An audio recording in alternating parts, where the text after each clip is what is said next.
vamos a hablar distintas entidades y organizaciones que nos explicarán cómo se están moviendo la sostenibilidad en sus asociados. Por lo tanto, estamos hablando de entidades que tienen asociados y, por tanto, empresas que forman parte de su entidad. Las personas que nos acompañan, por un lado está Salvador Sedó, que es director de Sostenibilidad de Foment del Treball de esta casa, y estaríamos hablando de un sector multisectorial, es decir, multitud de empresas que forman parte de esta organización. Nos está acompañando también Óscar Martín, coordinador de proyectos de análisis y estrategia de mercats de Barcelona.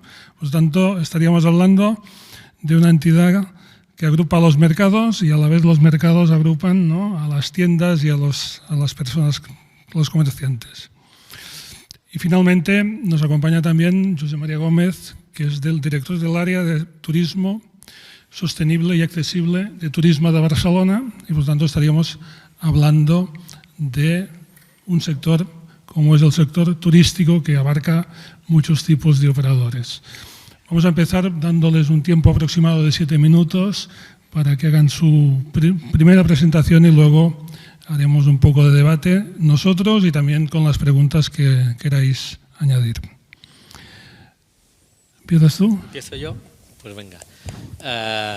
Muy buen día a todo a todo el mundo, y primero todo agradecer la oportunidad de poder compartir hoy con vosotros un foro de debate de esta categoría y este nivel, y hacerlo pues aquí en nuestra casa, ¿no? Hoy el presidente os hablaba de lo que representa Foment del Treball en la bienvenida, y para que nos marquemos un poco, pongamos en perspectiva qué es lo que agrupamos aquí, como ha dicho, desde startups y pequeñas empresas a grandes corporaciones, pero también a todo un sinfín de organizaciones territoriales.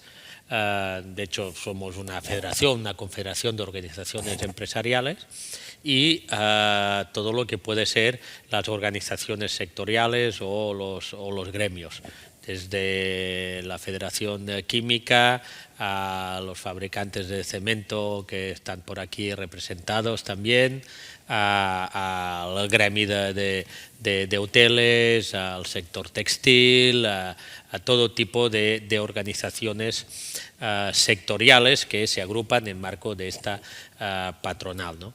Por tanto, agrupamos por un lado a todo tipo de sectores y en todo el ámbito territorial de Cataluña. A partir de aquí, nosotros en el mandato primero de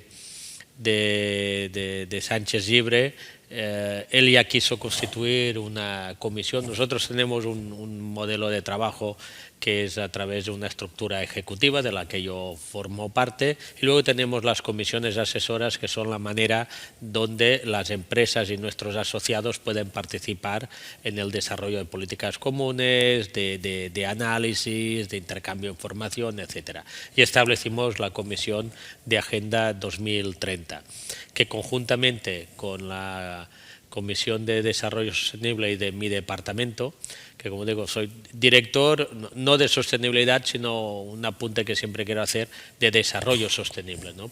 Porque para nosotros, desde el punto de vista empresarial, va muy ligado a lo que ahora os comentaré, ¿no? Es decir, hablamos de desarrollo sostenible, no únicamente de sostenibilidad, ¿no? ¿Qué retos tenemos nosotros con nuestros asociados y con la empresa en general?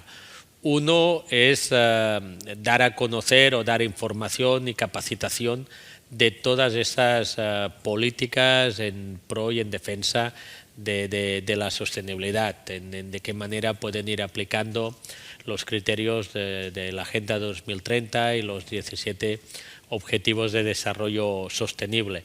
Hay grandes empresas que ya tienen su capacidad, perdonad si me quedo sin voz porque voy con un catarro. Diría que, por un lado, grandes empresas tienen la capacidad de tener sus propios departamentos de sostenibilidad y de análisis, de realizar las políticas al respecto, pero luego nos encontramos con pequeñas compañías o medianas compañías que necesitan apoyo extra, y de aquí compañías como Apambu y otras que pueden dar ayuda y pueden asesorar a la implantación de los criterios de sostenibilidad. Porque yo creo que lo primero que tenemos que destacar es que existe el compromiso empresarial en cambiar el modelo de producción, en aplicar los criterios de desarrollo sostenible, basados, uno, en una aplicación de métodos de producción más sostenibles con el medio, con los ecosistemas, y luego en una aplicación de la responsabilidad social corporativa. Yo creo que esto está asumido. Me gusta siempre decir que las empresas no somos los culpables del cambio climático, sino que estamos comprometidos en poder resolverlo y siempre poderlo hacer desde un punto de vista que no frene al desarrollo. Por eso hablaba yo de desarrollo sostenible, ¿no? Pensamos que el progreso económico y social, el desarrollo, la creación de ocupación, la generación de nuevos puestos de trabajo, va todo en un mismo pack hoy en día, con el mantenimiento de la biodiversidad, de la lucha contra el cambio climático, con este objetivo compartido que tenemos de neutralidad climática al 2050 y por tanto de descarbonizar la economía y los sistemas de producción, y todo eso hacerlo siempre pausadamente, pero no en el sentido de ir poco a poco, que a veces sí que es lo que nos pueden decir, que las empresas no estamos realmente comprometidos y que vamos tarde, sino de hacerlo que podamos mantener la competitividad empresarial, que podamos mantener los puestos de trabajo y que podamos mantener un crecimiento que permita la inversión y, por tanto, mantener y seguir creciendo. Las grandes empresas, especialmente en la lucha contra el cambio climático, estamos trabajando en métodos desde la captura de carbono a la descarbonización de sistemas productivos, a la búsqueda de combustibles alternativos, sea el hidrógeno famoso o sean los biocombustibles para todo tipo de transporte. Es decir, el trabajo se está haciendo, a veces poco conocido, ¿no? Desde grandes químicas que han invertido en pinturas de exterior que captan CO2, a otras químicas que, aprovechando el plástico, han hecho plástico completamente no tan solo reciclable, sino, digamos, que se pueda degradar para cápsulas de café, ahora que se ha puesto tanto de moda este tipo de café. Por tanto, el compromiso está.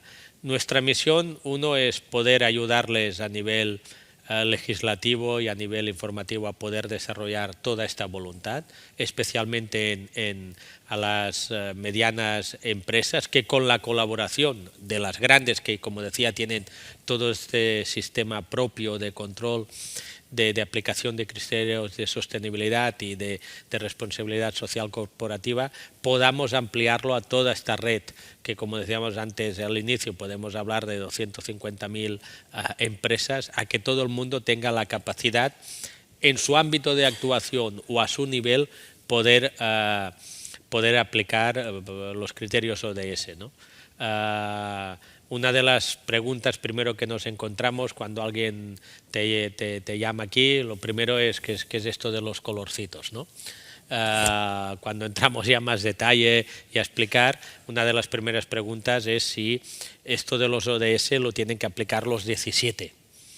Y decimos, no, oye, en tu ámbito de actuación tú te tienes que centrar más que todo en algunos más concretos, que otras compañías se van a centrar más en otros, ¿no? Porque hay, por un lado, la necesidad que ven que sus consumidores, sus clientes, cada vez les piden más acciones en la responsabilidad social y en el ámbito de aplicación de la sostenibilidad. Tenemos, por tanto, que dar esta ayuda, estos criterios para que ellos puedan aplicarlo. Una de las cosas que más se encuentran también con dificultades es en cómo realizamos esta métrica. Es decir, si una cosa ya está cambiando, ¿no? Pero si una cosa es difícil decir cómo evaluamos la aplicación de los criterios ODS o no que lo estás cumpliendo. No hay una métrica, digamos, estandarizada como tal, como podría ser una norma ISO, ¿no? para los ODS. Y por tanto, tenemos que buscar criterios que muchas organizaciones que os dedicáis a esto, auditorías, a certificaciones, poco a poco van buscando los métodos para poder certificar que una empresa cumple con un determinado ODS o con otro. Creo que esto es uno de los retos para poder normalizar, ¿no? Que al final nadie se ponga un cuadradito diciendo que está cumpliendo un ODS cuando realmente no sea así, podamos limitar lo que si podríamos decir una especie de greenwashing, ¿no? Por tanto, desde FOMEN nuestra principal preocupación es poder informar de lo que representa la Agenda 2030, ayudar con experiencias de compañías mayores y de pequeñas, como hoy hemos visto aquí, de todas estas que están trabajando, que les habéis dado la etiqueta de responsable, pues las experiencias que en cualquier tamaño de empresa pueden aportar algo para una mejora de los objetivos de la Agenda 2030 y de cambiar este modelo productivo. Por mucho que hagan un poco, siempre se puede hacer alguna cosa y por tanto que no se les haga un mundo, por decir de una manera, decir qué tengo que hacer, sino, oye, en pequeños pasos se puede ir trabajando, buscando con este intercambio de experiencias, que es lo que intentamos hacer en esta casa. Con el objetivo, y termino, como os decía, de conjugar el desarrollo económico con el mantenimiento de los ecosistemas, de la biodiversidad, de buscar la lucha contra el cambio climático, de descarbonizar la economía y, como decíamos, de garantizar un desarrollo sostenible que permita el progreso social y el bienestar económico de la población, al mismo tiempo que cuidamos el entorno, que al final es de donde vivimos, de donde sacamos algunos recursos todavía necesarios, a pesar de que tenemos que trabajar mucho más en todo lo que sería un formato de economía circular, ¿no? Por tanto, esta es un poco la línea como nosotros intentamos trabajar de aquí en FOMEN para dar servicio a nuestros asociados cuando nos piden todo este tipo de información. Gracias. Muchas gracias, Salvador. Ahora pasaremos de lo multisectorial a lo sectorial y hablaremos de los mercados municipales de Barcelona. Óscar, cuando quieras. Bien, gracias. Gracias por la invitación. Y sí, vamos a entrar un poquito en un tema más concreto, ¿no? El Instituto Municipal de Mercados de Barcelona se crea en el año 93, es decir, el año que viene a 30 años. Pero los mercados existen desde hace algunos más de 100. Por definición, yo me atrevería a decir que los mercados, por definición, incorporan el concepto de sostenibilidad, ¿no? Porque desde siempre el tipo de compra que se hace en los mercados, en los que tú puedes comprar la cantidad que tú quieras, dista mucho de lo que hoy en día estamos acostumbrados en la distribución, ¿no? Habitual ahora de los alimentos, ¿no? O, por ejemplo, en que siempre se han centrado históricamente en la venta de producto local, fundamentalmente, ¿no? Eso también ha ido cambiando con el tiempo, ¿no? Pero en concreto hoy voy a intentar acabar explicando dos proyectos muy concretos que veremos más tarde, que se llama, uno es Comercio Verde, Comerç Verd, y otro es Plàstic Zero, Plástico Cero. Solo voy a hacer un pequeño contexto inicial, ¿no? Para que quien no conozca un poquito. En Barcelona hay 40 edificios que incluyen 43 mercados municipales, de los que 38 son alimentarios, y en los que trabajan alrededor de 2.100 mini empresarios, tienen mini establecimientos, y de esos 2.100, unos 1.400 son de alimentación. pensar también que a nivel de inversión en los últimos mandatos municipales, que sabéis que son de 4 años, llevamos en los 3 últimos mandatos una oscilación de inversión alrededor de los 90 y los 100 millones, en la renovación y modernización con la que se creó como objetivo el Instituto Municipal de Mercats, ¿no? Y que ya de esos 40 edificios, 29 los tenemos reformados, modernizados, ahora entraremos un poco en eso, y estamos con 3, 4 en proyecto, algunos con unos trabajos más empezados, más iniciados que en otros, ¿no?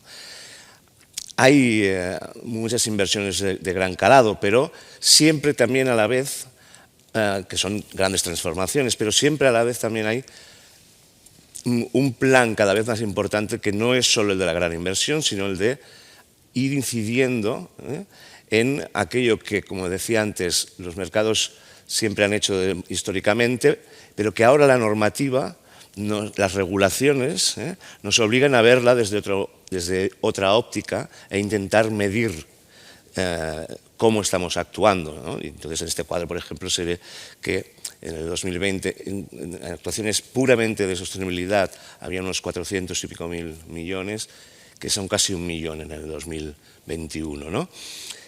Eso es un ejemplo, Las actuaciones son en muchos ámbitos, porque van desde lo energético hasta en los productos, como vamos a ver en uno de los proyectos, o la reducción de residuos, ¿no?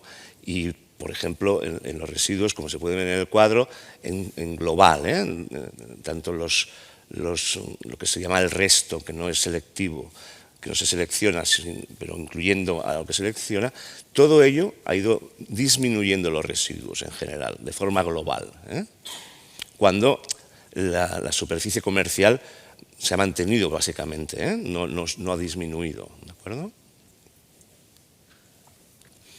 Bueno, aquí es simplemente un ejemplo, ¿no? El Instituto Municipal de Mercados, por ejemplo, en el tema energético, ha acordado con una empresa que se llama Barcelona Energía, que tiene todas sus fuentes de energía son renovables, ¿no?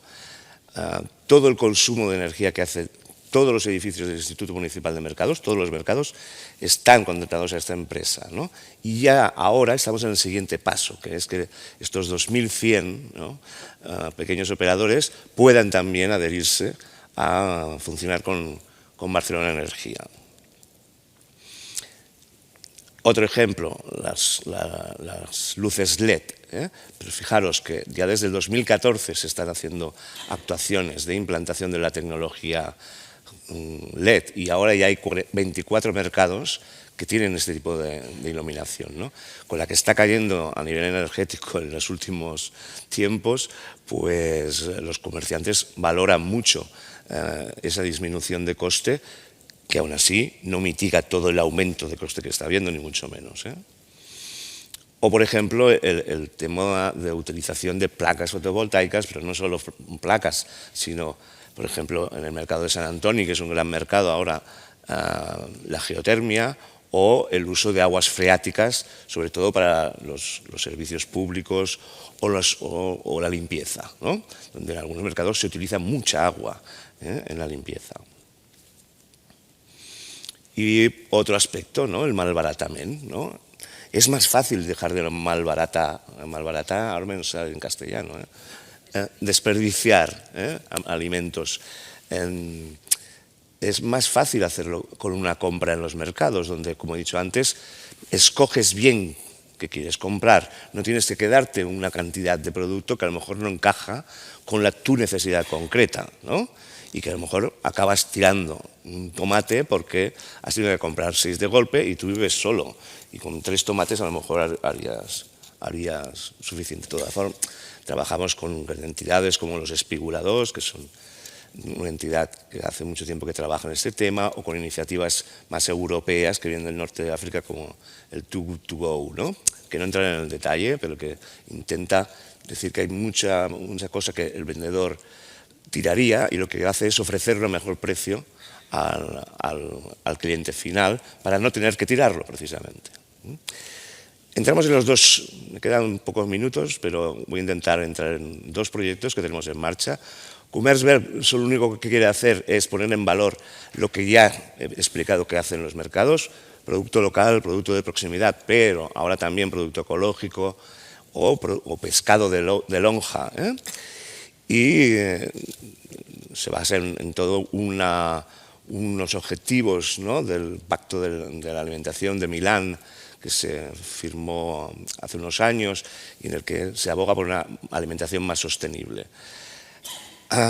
Lo que se intenta es, con 3 grandes objetivos, posicionar los establecimientos gracias a una especialización, ¿no?, profunda y de calidad de los productos, potenciar los productos de proximidad, como he dicho antes, ecológicos, que contribuyen a una menor huella de carbono y facilitar de forma indirecta, ¿no?, la agricultura y la ganadería local y sostenible, ¿no? Para eso se utilizan toda una serie de criterios para señalizar esos productos en los establecimientos de los mercados. Aquí tenéis las etiquetas que se utilizan de producto ecológico, local, de pagés o de agricultor, de elaboración propia, que también tienen que ser hechos con productos locales, o los directos de lonja en cuanto al pescado y el marisco. Esa señalización ayuda a visualizar algo que no se ponía suficientemente en valor en los mercados y que sí que se ponían en valor. Llevan varios años la gran distribución sí que utilizando estos términos, ¿no?, del kilómetro cero, del producto local y del ecológico incluso, ¿no?, y que en cambio en los mercados no se visualizaba de alguna forma, ¿no? Aquí veis como una serie de aplicaciones que tienen las diferentes señalizaciones que utilizamos. Aquí hay otra donde se localizan qué comercios se han adherido a este programa, porque es voluntario, no es obligatorio. De hecho, el resultado es que de esos 1.400 que os comentaba que eran de alimentación, 1.105 eran posibles candidatos a este programa, se han adherido 577, que es un poco más de la mitad. Para nosotros ha sido una sorpresa y ha supuesto un cierto éxito y a la vez un cierto reto, porque eso es un proyecto vivo, evidentemente, que no tiene una data de finalización, una fecha de finalización, perdón, sino que lo que se pretende es que vaya teniendo vida propia, ¿no?, y que forme parte ya de forma estandarizada de la forma de explicar qué se vende en los mercados y por qué, ¿no?, y cómo contribuimos a la sostenibilidad en conjunto. Y el otro gran proyecto que lo tenemos un poquito, mientras el comercio verde lo tenemos más avanzadito, este lo tenemos más a pie cojeando, y en el que Ingeniería Social está muy implicado, nos hace Secretaría Técnica en este proyecto, es ese compromiso del Plastic Zero en los mercados, que se une a un compromiso de la propia ciudad, del propio Ayuntamiento de Barcelona, que es este compromiso Barcelona Plástico Cero, en el que han intervenido muchos agentes, no solo de la ciudad y no solo del Ayuntamiento, sino también, por ejemplo, de otras administraciones, como la Generalitat o la área metropolitana, etcétera, etcétera, y en concreto en la disminución de los plásticos, como habéis comentado antes, de un solo uso. ¿Qué nos pasa? Bueno, veis aquí que vuelve a ser otra fórmula como la anterior, en la que intentamos implicar a diferentes actores como modelo público-privado, donde hay un grupo de gestión del proyecto y un grupo de definición de objetivos, ¿no?, donde están el Instituto de Mercados, una Secretaría Técnica de Ingeniería Social, pero la FEM, que es la Federación de Mercados de Barcelona, de Mercados Municipales de Barcelona, y otros actores como Mercabarna, los gremios y otras áreas del Ayuntamiento, ¿no? Aquí, como me voy a saltar un poquito esto que tiene que ver con el plan estratégico de los mercados municipales 2015-2025, que ya incluye como uno de sus 3 principales ejes la sostenibilidad, había este compromiso de la reducción del plástico, ¿no? ¿Cuáles son los objetivos específicos? todo lo que hemos estado hablando habéis estado hablando sobre la normativa, y esta ley del abril de este año, que nos coge a contrapié porque tendría que estar ya publicada el siguiente paso, la siguiente transposición de la directiva europea, y que estamos ahí esperando un poco cuáles son las definiciones y los condicionantes últimos que la normativa nos va a poner para, de la mano de los comerciantes, definir un plan de acción. Tenemos algunas herramientas ya en marcha, ¿no?, como una guía que queremos implantar para que los comerciantes sepan a qué se enfrentan y cómo pueden dar respuesta a estas normativas que les van a afectar, y estamos justo en el desarrollo de estas cuestiones. Bien, no mucho más, con 7 minutos no podía explicar mucho más, pero era poner un poco de ejemplo de esta gestión público-privada, impulsada desde lo público, pero que es fundamental e imprescindible, y ya que estamos en Foment del Treball, no se pueden hacer determinadas políticas si no se cuenta con la participación inicial desde el inicio, porque, por ejemplo, en el proyecto de comercio verde nos estuvimos un año reuniéndonos con los gremios y los sectores para definir los criterios, ¿no?, y para aprobar la señalización. Es decir, si no se hace en conjunto, se pierde una cantidad de energía y de eficacia que no tenemos tiempo que perder. Muchas gracias, Óscar. Y finalmente hablaremos de turismo. José María, cuando quieras. Bueno, yo vengo a hablaros de un servicio muy concreto que ofrecemos a las empresas del universo del turismo. Yo vengo de Turismo de Barcelona. Turismo de Barcelona es un consorcio público-privado que está formado por unas 800 empresas, 800 y pico empresas que son miembros de Turismo de Barcelona. Y también tenemos como patrón al Ayuntamiento de Barcelona y a la Cámara de Comercio. Por lo tanto, somos el punto donde se unen los intereses públicos y privados de este universo complejo que es el turismo en la ciudad de Barcelona. El turismo, como vosotros sabéis, en nuestra ciudad podríamos definir o podríamos simplificar, ¿no?, diciendo que tiene diferentes momentos, ¿no?, desde los Juegos Olímpicos, desde el año 92 hasta el año 2010-2011 es un sistema de crecimiento continuo, y a partir de aquí se empiezan a detectar que se pueden generar algunos problemas en la ciudad, se empiezan a detectar zonas donde hay masificación turística, etcétera, y es en ese año, en el 2011, cuando el Ayuntamiento de Barcelona y Turismo de Barcelona obtienen la certificación Biosphere, una certificación sobre la gestión del turismo en la ciudad. Esto nos hubiéramos podido quedar aquí, ¿no?, porque bueno, esto certificaba que nosotros estábamos gestionando con unos criterios de sostenibilidad determinados aspectos, pero claramente era insuficiente porque es imprescindible que cada uno de las empresas, de las instituciones que están implicadas en el complejo sistema de turismo de la ciudad también sean sostenibles. Y además de ser sostenibles, tienen que estar alineadas en unos mismos criterios de sostenibilidad. Y por eso empezamos a ofrecer a las empresas del sector del turismo la posibilidad de adherirse a esta certificación Biosphere. Muchas veces, si vosotros sois gestores de empresas y habéis intentado acceder a algún tipo de certificación, habéis visto que es muy complejo, que es muy caro, que es burocrático. Entonces, son todas estas trabas que las empresas nos decían que tenían, que hemos intentado eliminar. Es decir, hacer un sistema que sea sencillo, que sea acompañado y que sea...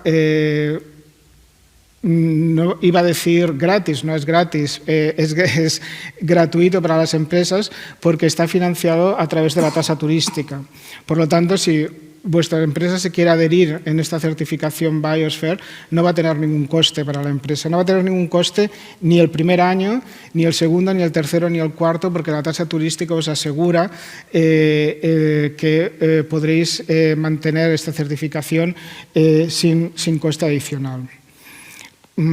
Requiere un trabajo interno, evidentemente, requiere un trabajo interno, pero antes en otra de las mesas, ¿no?, se decía, es que muchas de vuestras empresas ya estáis trabajando con criterios de sostenibilidad, ya estáis haciendo muchas cosas de sostenibilidad y esta certificación Biosphere que nosotros os ofrecemos os permite ordenar todos estos elementos que ya estáis trabajando, alinearlos, tomar conciencia y lo que es más importante, hacer un plan de mejora. Un plan de mejora que a través de una serie de acciones de mejoras anuales os permiten mantener esa certificación a través del tiempo. Antes me ha gustado mucho lo que decías, Óscar, de los mercados municipales, ¿no? Porque los mercados municipales evidentemente son sostenibles, evidentemente tienen la alcachofa del parque agrario que está a 12 kilómetros entre el productor y el que lo compra. Pero al ponerle este cartel, ¿no?, de kilómetro cero, de comercio de proximidad,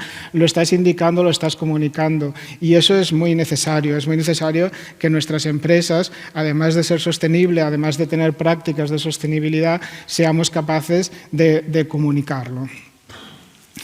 Cuando he hablado de las empresas del universo del turismo, porque no me gusta utilizar la palabra sector del turismo, porque es un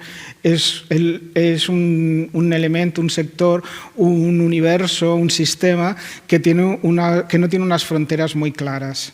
Es decir, un comercio, nosotros lo consideramos una empresa del sector del turismo de Barcelona, un restaurante lo consideramos una empresa del sector del turismo de Barcelona, evidentemente todo lo relacionado con alojamiento, guías turísticos, transporte, por lo tanto el universo es inmenso.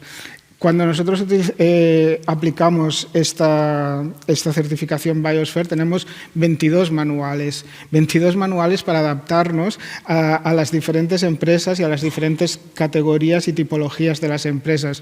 Por lo tanto, si os animáis, ¿no?, a incorporaros en esta certificación Biosphere, pues analizar, ¿no?, si vuestra empresa está dando algún tipo de servicio a las empresas de turismo, está dando servicios a los turistas o está dando servicios en el conjunto de la ciudad que también pueden ser consumidos por turistas, aunque vosotros penséis que no es vuestro mercado principal. Por lo tanto, quiere ser muy amplio y quiere recoger muchísimas empresas de esta ciudad que participan de este universo.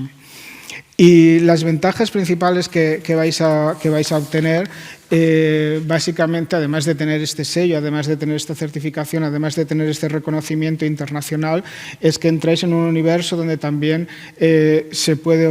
obtendréis formación continua, un plan de mejora acompañado a través de unos asesores que continúo diciendo y lo remarco, que de manera gratuita os acompañarán en todo este proceso, y una serie de talleres o de elementos de networking donde podréis participar con otras empresas también de este universo Biosphere.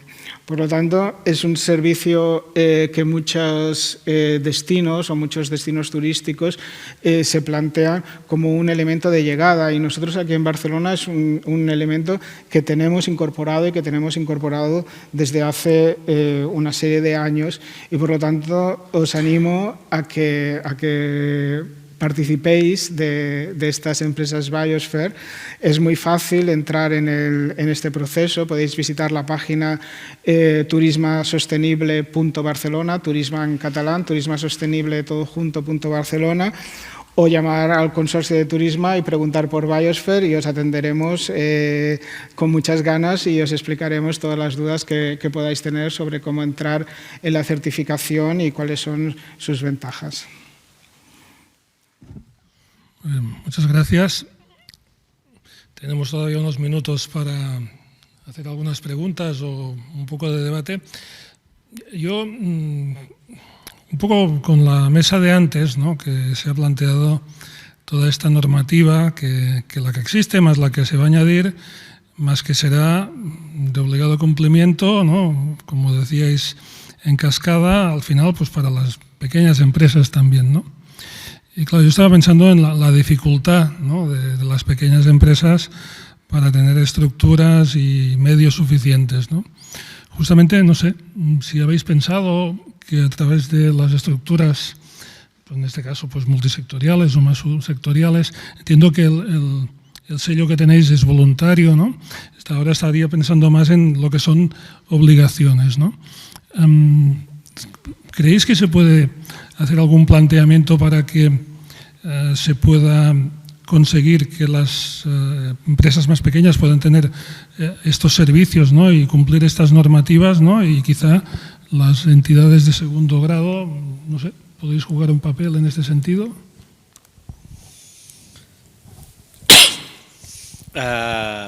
Tenemos que jugar un papel en este sentido. De hecho, nosotros como organización patronal y a través como decía, de estas comisiones asesoras y de todo el tipo de comunicación que podamos hacer, vamos informando de toda la legislación aplicable a nuestros socios y a las empresas en general.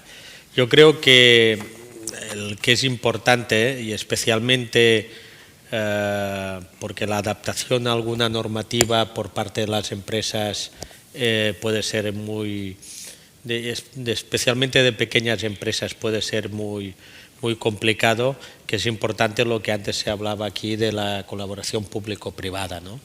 No tanto a la hora de aplicar, pero sí a la hora de definir qué criterios tenemos que aplicar, ¿no?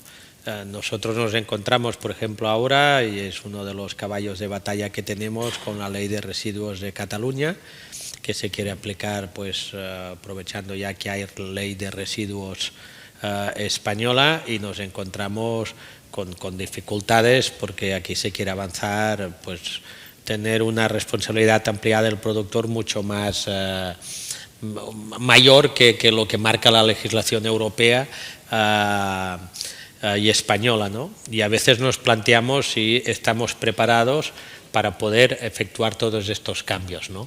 Y tiene que ver periodos de transición y en especial poder adecuarse a todo el tipo de empresas y de sectores. Yo creo que la legislación tiene que ir por delante y tiene que marcar la normativa, los criterios a seguir, pero tiene que ser realista y pragmática. Porque en cierta manera, especialmente en Europa, en ámbitos a veces de transición energética, nos estamos haciendo lo que diríamos trampas al solitario, ¿no? Tenemos que fijar objetivos, que los objetivos en sí ya tienen que ser ambiciosos, pero tenemos que ser, si queremos realmente poder avanzar en esta descarbonización de los sistemas productivos y la transición a energías renovables, tenemos que ser prácticos, realistas y creíbles de dónde podemos llegar. Y aquí es muy importante la participación de todos los sectores de las empresas para amoldarnos y ver de qué manera ellos pueden participar en esta transición. Y también es muy importante toda la información y formación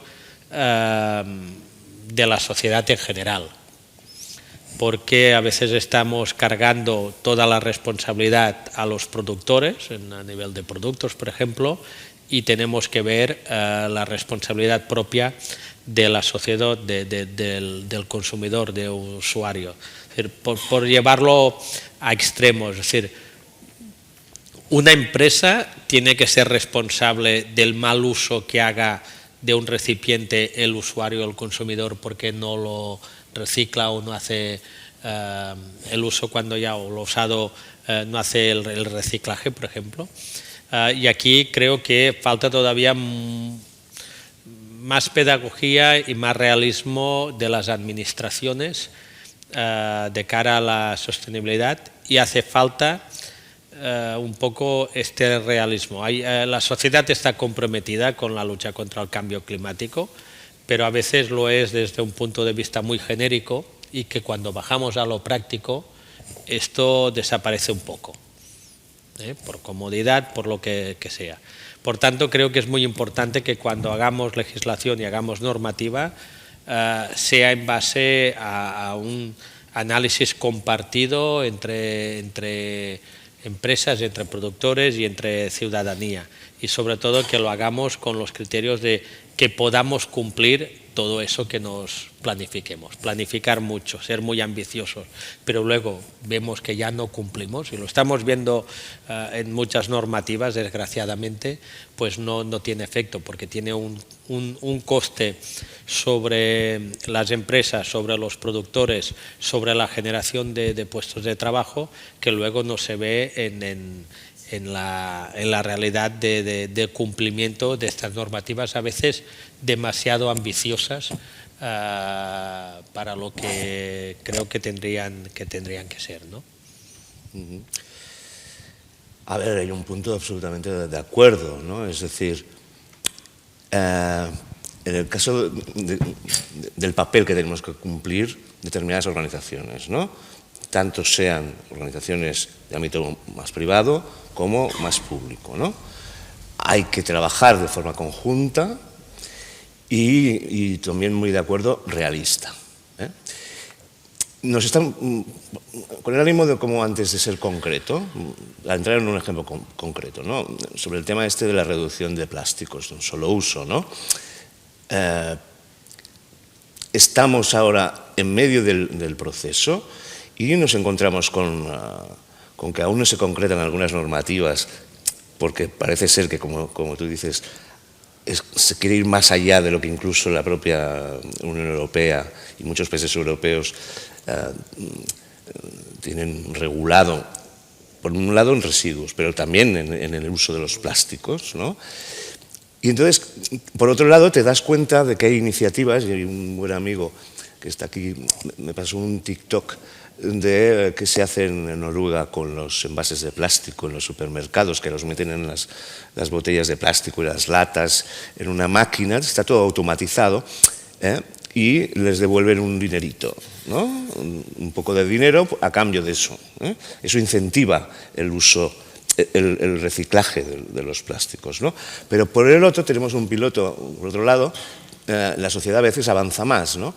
Y tenemos un piloto en el que nosotros desde Mercats y conjuntamente con la Federación de Mercados Municipales, que son los representantes de estos pequeños negocios, que muchas normativas todavía no son de aplicación para ellos, porque no tienen ni mucho menos 50 trabajadores ni 25, ¿no? Pero vemos que la reutilización de envases puede ser uno de los futuros claros que ya hacían nuestros abuelos, ¿eh? Y que yo recuerdo también, de ir a la tienda con el envase de vidrio y que me devolvían el dinero y todas estas cosas. Bueno, pues hay tenemos un piloto ahora en Barcelona, en un mercado de una iniciativa privada, de una startup, que la administración, no el Mercats de Barcelona, pero sí el ayuntamiento, le ha concedido una subvención para tirar adelante. Es una iniciativa privada, subvencionada, de acuerdo con los comerciantes de ese mercado donde se está haciendo el piloto, que apoyan totalmente el proyecto, y ya veremos a dónde nos lleva. Quiero decir, con Medi el Serrat se hace camino al andar. Luego, mientras, como decís vosotros, nos vienen las normativas y las tenemos que ir acoplando, pero mejor que nos coja andando, ¿no? Que nos coja andando y ya las iremos empaquetando. Bueno, yo creo que realmente la legislación se va a endurecer porque es necesario y porque el planeta no puede soportar, ¿no? Este ritmo es finito, exactamente, ¿no? Si, por ejemplo, subiéramos más de 2 grados del calentamiento global, el aeropuerto del Prat se inundaría. Por lo tanto, tenemos que ser todos muy conscientes de que esta lucha, de que esta necesidad contra el cambio climático es global, es compartida y la tenemos que trabajar desde todos los sectores. Por lo tanto, ¿qué estamos haciendo ahora? Yo creo que ahora lo que estamos haciendo es acompañar, poner la alfombra roja para que cuando lleguen estos cambios legislativos estemos preparados. Es decir, realmente el plástico de un solo uso podemos decir que en 10 años no va a existir, por lo tanto todo el trabajo que estáis haciendo ahora es un trabajo preventivo, todo el trabajo que nosotros estamos haciendo ahora a través de la certificación Biosphere también previene, también hace que todas las empresas trabajen unos sistemas dirigidos a la sostenibilidad y por lo tanto nos estamos preparando para esos escenarios futuros, va a ir junto, es decir, las acciones de las empresas y las acciones legislativas seguramente confluirán y tendremos que llegar a un acuerdo y un punto, ¿no? Ahora se ha acabado la COP27 donde se ha conseguido mantener este compromiso para que el calentamiento global no supere 1,5 grados. 1,5 grados de calentamiento global ya quiere decir bastantes catástrofes en el planeta. Si no somos capaces de mantenernos en este 1,5 grados, llegáramos a 2 grados o 2,5 grados, realmente para la economía los efectos serían muchos peores que los que pueden derivarse de pequeñas acciones o pequeños sacrificios que tenemos que hacer en este momento. Yo si me permites un detalle, por ejemplo, hablábamos ahora del tema del plástico de un solo uso. Por un lado podríamos decir que el plástico, podríamos llegar a decir que es el material más sostenible que hay, porque es muy dura mucho, ¿no? El problema es, evidentemente, en el plástico de un solo uso y la a veces poca capacidad que tenemos de reciclaje de otros plásticos, ¿no? Pero vinculado a la normativa, como ahora hemos puesto, el mantra es la lucha contra el plástico y el plástico, ¿no? Normativas que han salido en España, por ejemplo, con el tema de envases, por el tema de la reutilización, en eso que decíamos que pueda ser adaptable. Os pongo un caso, por ejemplo, ¿no? Se pide empresas cerveceras un mínimo de reutilización de envases. ¿Qué va a provocar esto si no se modifica? Que la mayoría de cerveceras artesanas y de pequeño volumen no podrán cumplir con la legislación. Porque significa reutilizar, tener 2 líneas de envasado, porque no puedes usar la reciclada una nueva. Normativa que desde un punto de vista general puede tener mucha lógica, pero cuando bajamos al terreno ves que tiene que ser adaptable para que sea al final eficaz, ¿no? Y que no se pueda utilizar al final en contra, ¿no?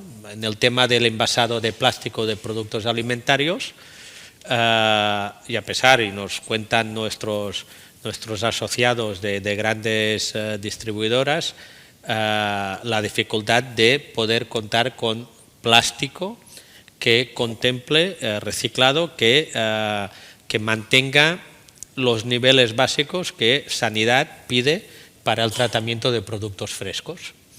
Con lo cual, la aplicación de una norma te está saltando con la aplicación de otra, ¿no? Y dicen, oiga, tengamos en cuenta que no quieren que usemos este tipo de plástico, pero es que no tenemos por ahora alternativa, ¿no? Y tanto tenemos que compensar o acompasar mucho las aplicaciones de la normativa, manteniendo esta ambición donde tenemos que ir, pero que en la praxis, y especialmente, por ejemplo, el pequeño comercio alimentario en una ciudad como Barcelona o cualquier otra de tamaños de Barcelona, no puedes aplicar todas estas normativas igual que en una gran superficie, ¿no?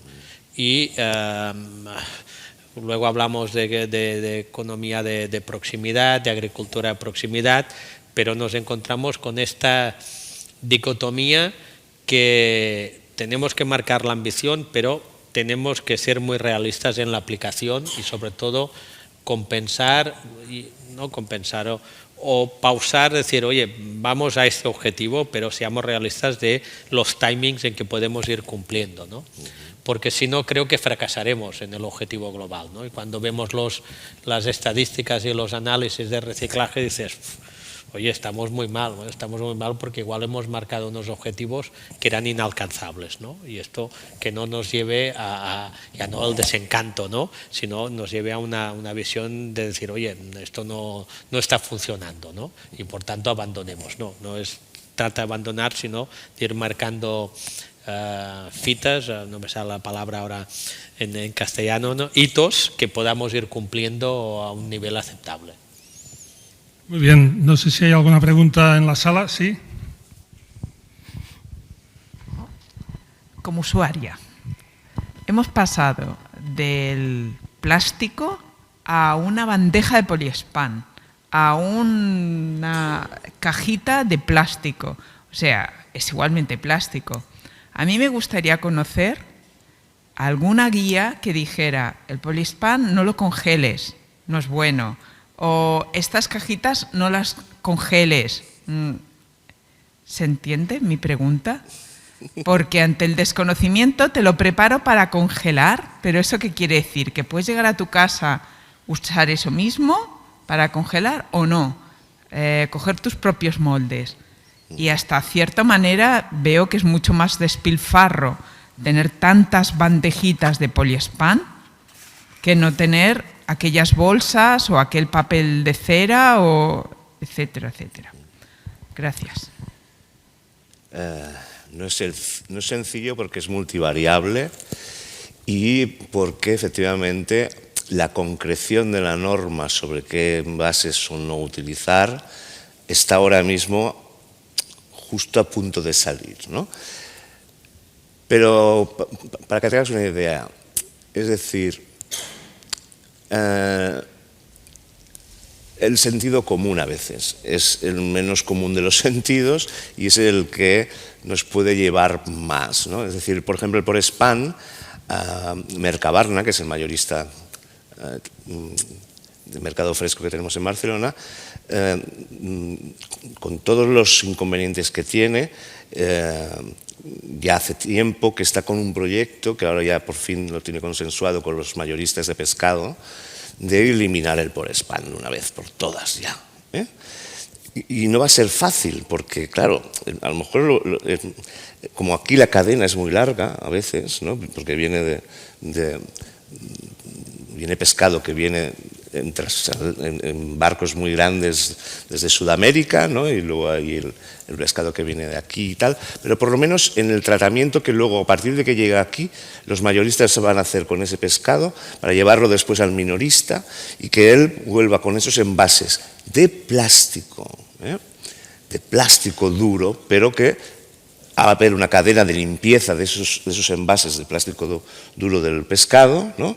Que vuelve, y en una nave que está en construcción, con fondos Next Generation, por cierto, doncs, el contacto con el poliespan será el mínimo y en algunos casos inexistente, porque ya las lonjas que hablábamos antes de pescado no utilizan ya el poliespan, llevan directamente con las cajas de plástico, ¿no? Por eso decía lo del sentido común. A veces se me hace difícil explicarlo. Arnau lo explicaba mucho más académicamente que yo, pero es ir a compasar, ¿no? Ir acompasando también de alguna forma, ¿no? Lo que se puede hacer con lo que se va sabiendo. Esa guía, nosotros tenemos pensado con la ingeniería social hacer esa guía, pero no nos queremos adelantar. Lo queríamos haber hecho antes, pero como la ley se está retrasando, no nos queremos adelantar. Y tenemos una guía pensada para los comerciantes y una guía pensada para el consumidor, ¿no? En muchos de estos aspectos.